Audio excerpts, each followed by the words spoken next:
Alors, on ici pour que tu me parlais un petit peu de ton livre, l'actualité Koh Lanta, et après,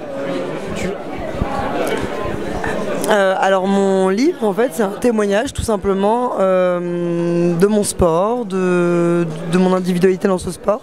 En gros le MMA a été illégal pendant des années et moi j'ai vécu les deux périodes. J'ai vécu la période où ce sport était illégal et la période où il était légal. Donc j'avais envie de laisser un témoignage aussi de mon parcours de femme au sein de cet univers qui est parfois hostile.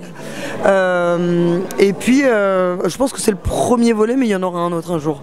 Et voilà, donc c'est juste un témoignage de mon expérience, de mon expatriation aux États-Unis en tant que combattante de MMA, dans un monde où il est encore illégal et dans un monde qui tend à le légaliser. Koh Lanta, ça a été une aventure sociale avant tout, qui m'a posé beaucoup de problèmes, dans laquelle j'ai dû trouver des solutions. Et finalement, eh bien, j'ai découvert que j'avais des ressources insoupçonnées et j'ai réussi à aller jusqu'en finale, jusque sur les poteaux.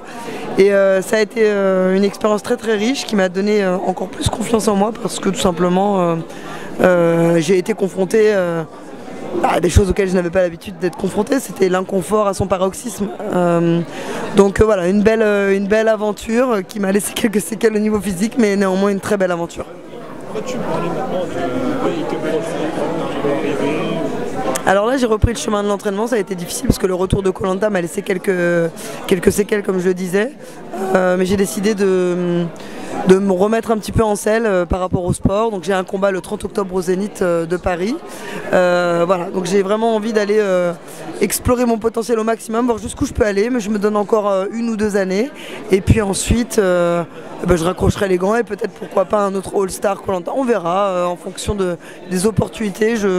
Voilà, je laisse la vie faire un petit peu aussi.